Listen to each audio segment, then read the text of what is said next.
गसाइगाव महकुमानि सदर हाब्रुबिल नेपाल पारायाव गोदानै लुनाय आखाइ हिसान आरो जि दानाय एबा हेन्डलुम एन्ड टेक्सटाइल बिफाननि बिल्डिंखौ दिनै बिटिसिनि गाहाय मावफुं सोद्रोमा प्रमद बर'नि आखाइजों बेखेवनाय जायो। हेन्डलुम एन्ड टेक्सटाइल बिफाननि गोदानै लुनाय मावखुलि बेखेवनाय हाबाफारियाव बिटिसिनि गाहाय मावफुं सोद्रोमा प्रमद बर'जों लोगोसे बिटिसिनि आखाइ हिसान आरो जि दानाय बिफाननि मावफुं सोद्रोमा धनन्जय बसुमतारी, गसाइगाव विधानसभा बियाबनि एमएलए जिरन बसुमतारी, बिटिसिनि एमसिएलए फारियै सजल कुमार सिंह, माधव चन्द्र छेत्री आरो हेन्डलुम एन्ड टेक्सटाइल बिफाननि सोरखारि मावख'गिरि बिथांमोना बाहागो लादोंमोन। गुबुन फारसेथिं बे हाबाफारियाव बाहागो लानानै बिटिसिनि गाहाय मावफुं सोद्रोमा प्रमद बर' बिथाङा खौरांगिरिनि सिगाङाव दानाय लुनायाव बिटिआर हालामा गोदोनिफ्रायनो जौगाखानायमोन, नाथाय बेनि फोसावदिंनाया नांगौ रोखोमै जायैनि थाखाय बिटिआर हालामनि खमैबो 3 लाखसो सि दाग्रा आइजोफोरा जेरैबायदि खाबु मोननांगौमोन बेखौ मोननो हायाखैमोन। गोदोनि मावखुलि लुनायफोरा आद्रा जानानै थानायफोरखौ जोंनि सरकार फैनाय उनाव थाबैनो लुफुंनायजों लोगोसे गोदान मावखुलि लुनाय, जेराव फोरोंथायनि खाबु गैया बैफोर जायगायाव फोरोंथायनि खाबुनि थाखाय गोदानै गं 16 मिरु जौगाखांहोनो 50 लाख राङै होनाय जाबाय होनना बुङो। लोगोसेनो हाग्रामा महिलारिनि आगोलनि खैरोम दैरोम आरो बाबस्रि मोननाय टेस्टआ दा गैलिया।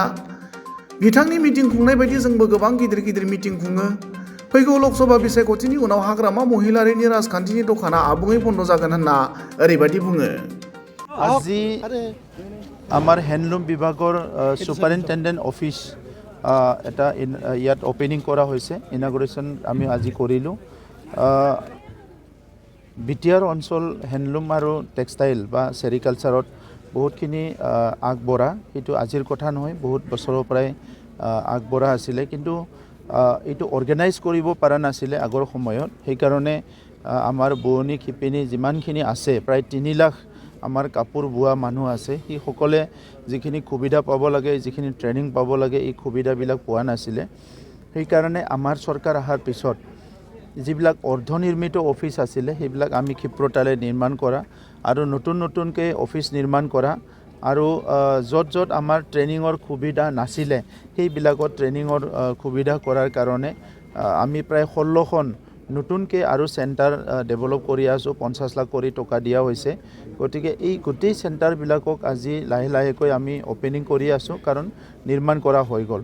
মই বিশ্বাস কৰোঁ অহা 2-3টা বছৰৰ পিছত আমাৰ যিমানখিনি ট্ৰেইনিং চেণ্টাৰ সকলো মুকলি হৈ যাব আৰু ইয়াৰ পিছত আমাৰ অঞ্চলৰ যিবিলাক বোৱনী শিপিনী যিসকলে আজি আমাৰ থলুৱা ডিজাইনবিলাক, আমাৰ লোকেল ডিজাইনবিলাক আগৰ পৰা ট্ৰেডিশ্যনেলি যিবিলাক চলি আছে সেইবিলাক লৈ পেলাই কাপোৰ বনাইছে। আজিৰ মাৰ্কেটত সেইবিলাক বহুতখিনি ডিমাণ্ড আছে।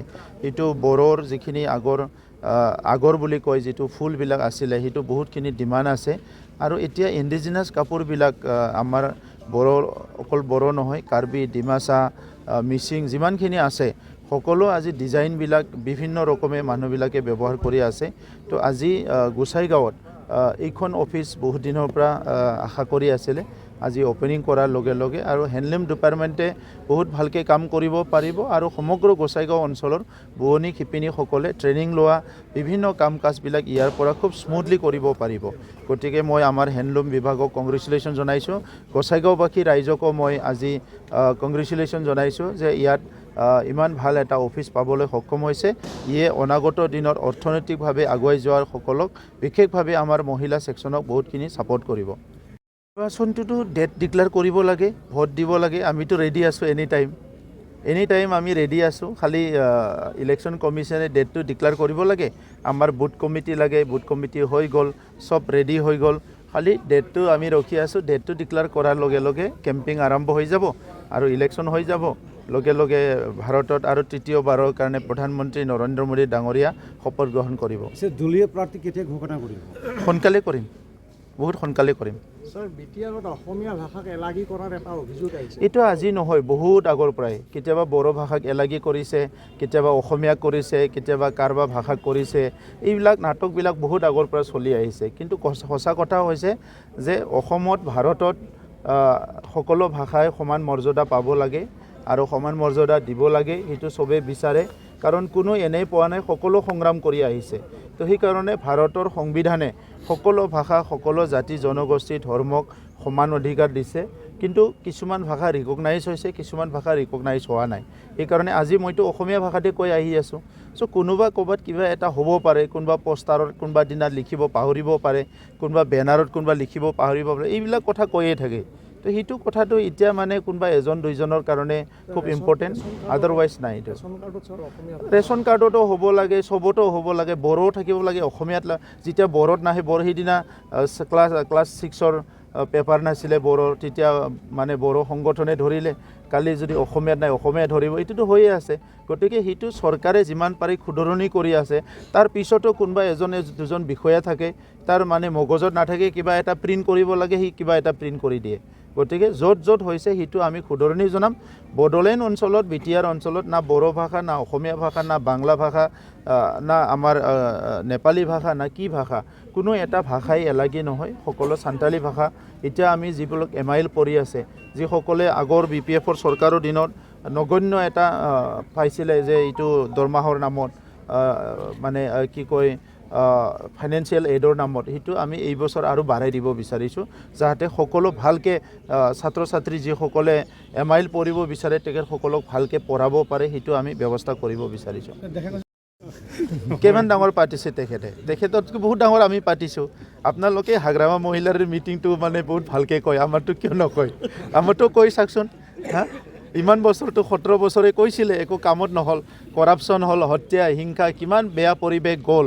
তাৰপিছত হাগ্ৰামা মহিলাৰ মিটিং এটা হ'লে এইটো মানে কয় যে হাগ্ৰামা ডাঙৰ মিটিং কৰিছে। আমাৰো কওক, আমাৰো হৈ আছে কেইদিনমানৰ পিছত। আমাৰটোতো কোনোদিন কোৱা নাই আপোনালোকৰ ডাঙৰ মিটিং হৈছে কি কৰিছে বুলি কেনে। মিটিংটো চবেই কৰিব, ইলেকশ্যন আহিলে তৃণমূলো কৰি গৈছে, যোৱা নাই জানো? গোসাইগাঁৱত কেইদিনমান আগতে শ্ৰীৰামপুৰত তৃণমূলো মিটিং কৰি গৈছে। চ' ইলেকশ্যন, পলিটিকেল পাৰ্টিটোতো ইলেকশ্যন আহিলে মিটিং কৰিবই আৰু। কিন্তু হাগ্ৰামা মহিলাৰী যিটো কৈছে আপোনালোকে, আগৰ যিটো টেষ্ট আছিলে, হাগ্ৰামা মহিলাৰী ক'লে আপোনালোকে আগতে যেনেকৈ অলপ মানে তীখা, অলপ মানে জ্বলা, অলপ মিঠা এনেকৈ ভাবিছিল, সেই তীখা মিঠা জ্বলা আৰু হাগ্ৰামা মহিলাৰী নাই আৰু। এতিয়া হাগ্ৰামা মহিলাৰী এই দুদিনমান অলপ ইফাল সিফাল কৰিব, পাৰ্লিয়ামেণ্ট ইলেকশ্যনৰ পিছতো আৰু দোকান একদম সম্পূৰ্ণভাৱে বন্ধ হৈ যাব, আপোনালোকে চাই থাকক।